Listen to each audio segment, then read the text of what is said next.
Assalamualaikum warahmatullahi wabarakatuh. Kami dari kelompok 4 penelitian tindakan kelas yang beranggota Ida Triana, Istiosah, Istiqomatul Hidayah, dan Izul Haq Lidinillah. Di sini kami akan menjelaskan tentang langkah-langkah penelitian tindakan kelas.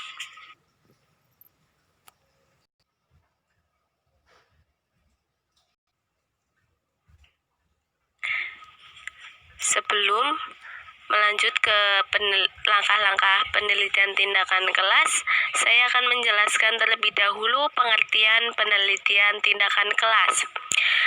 Penelitian tindakan kelas merupakan suatu penelitian yang dilakukan oleh guru di dalam kelasnya sendiri melalui refleksi diri dengan tujuan untuk memperbaiki kinerjanya sebagai guru sehingga hasil belajar siswa menjadi lebih meningkat.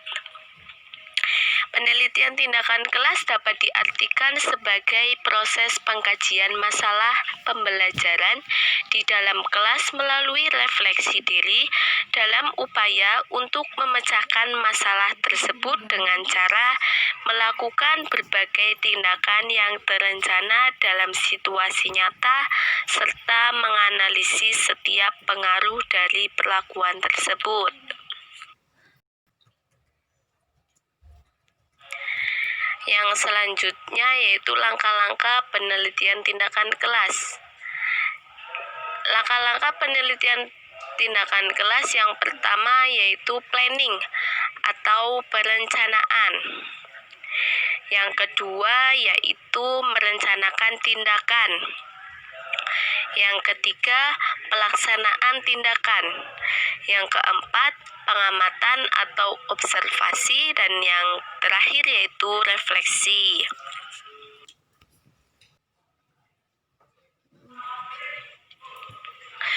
Yang pertama yaitu planning atau perencanaan.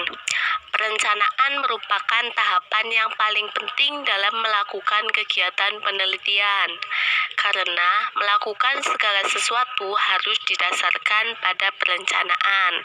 Pada tahap ini, peneliti menjelaskan mengenai apa, mengapa, kapan, di mana, oleh siapa, dan bagaimana tindakan yang akan dilakukan. Dalam perencanaan penelitian tindakan kelas terdapat 3 kegiatan dasar, yaitu identifikasi masalah, merumuskan masalah atau mengerucutkan identifikasi masalah, dan pemecahan masalah. Identifikasi masalah adalah tahap pertama dalam serangkaian tahap-tahap penelitian. Oleh sebab itu, identifikasi masalah merupakan tahap kualitas masalah yang diteliti. Adapun cara melakukan identifikasi masalah, yang pertama yaitu tulis semua hal terkait dengan pembelajaran yang dirasakan perlu memperoleh perhatian untuk menghindari dampak yang tidak diharapkan. Yang kedua, pilah dan klarifikasikan masalah sesuai dengan jenisnya, mencatat jumlah peserta didik yang mengalaminya, dan mengidentifikasi frekuensi timbulnya masalah. Yang ketiga, urutkan masalah sesuai dengan tingkat urgensinya untuk ditindaklanjuti, kemudahannya, keseringannya, dan jumlah peserta didik yang mengalami. Yang keempat, tim peneliti secara bersama-sama memilih permasalahan yang urgent untuk dipecahkan. Yang kelima, masalah dikaji kelayakan, signifikansi, dan kontribusi.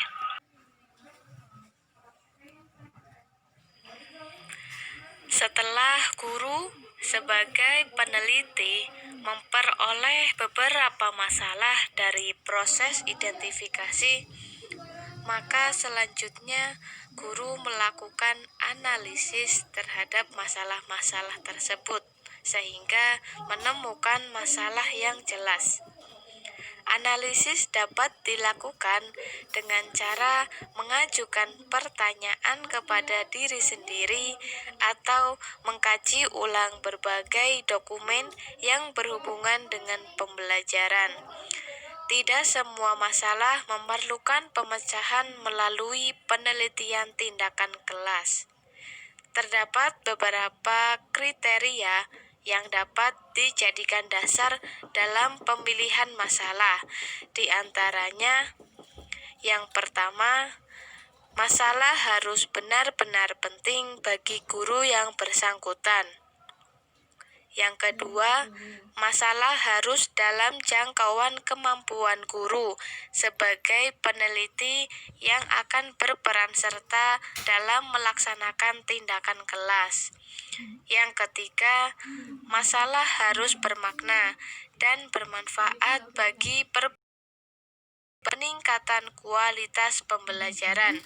Yang keempat, masalah harus dirumuskan secara jelas agar benar-benar dapat mengungkap faktor-faktor penyebab timbulnya masalah tersebut.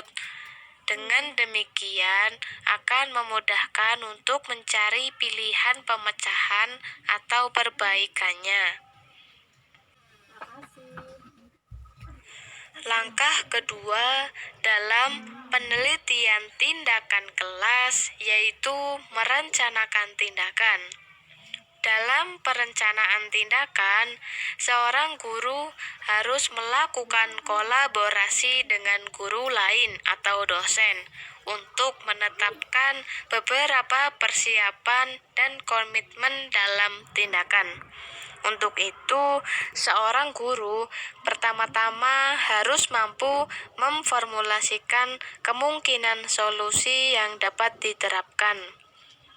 Kemudian, langkah-langkah sebelum dibuat perencanaan tindakan hendaknya yang pertama terlebih dahulu dilakukan gagasan pendapat. Tindakan apa saja yang dapat membantu guru atau dosen dalam memecahkan masalah yang dihadapinya.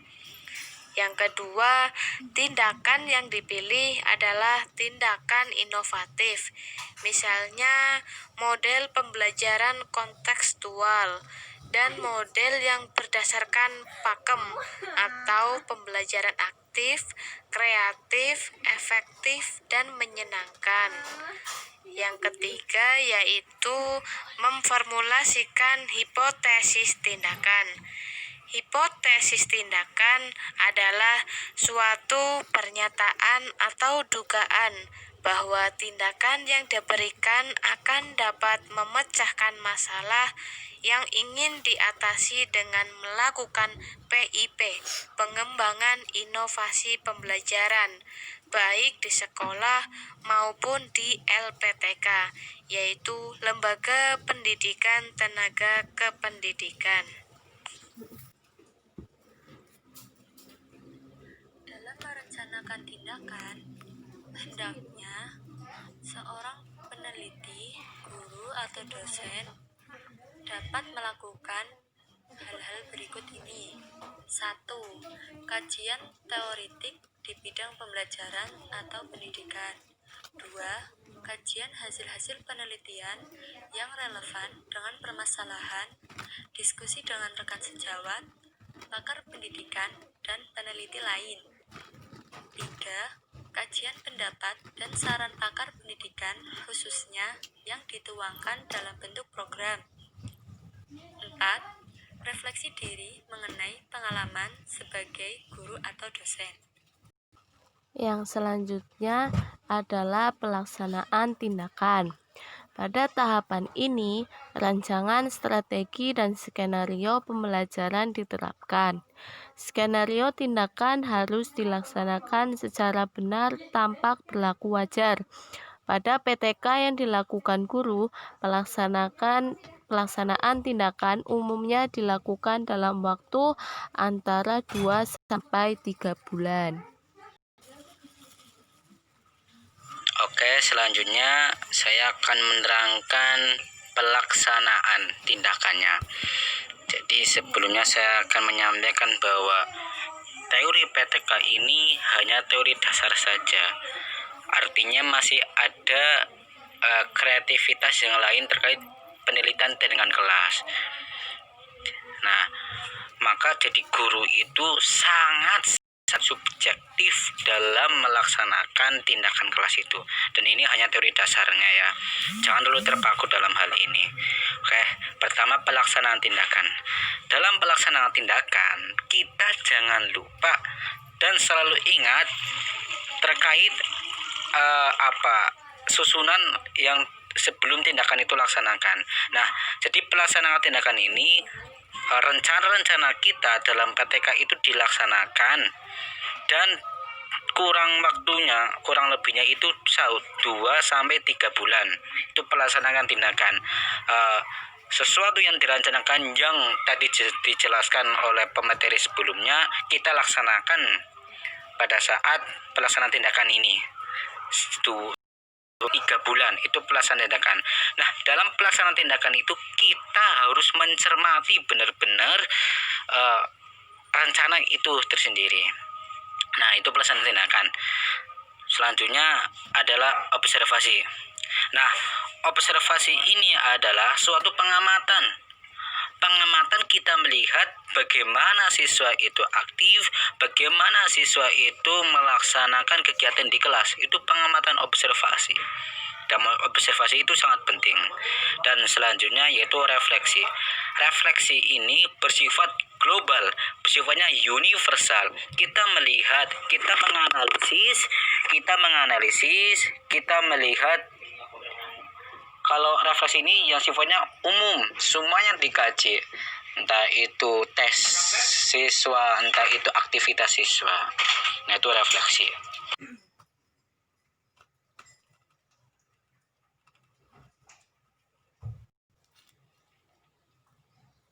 Terima kasih. Wassalamualaikum warahmatullahi wabarakatuh.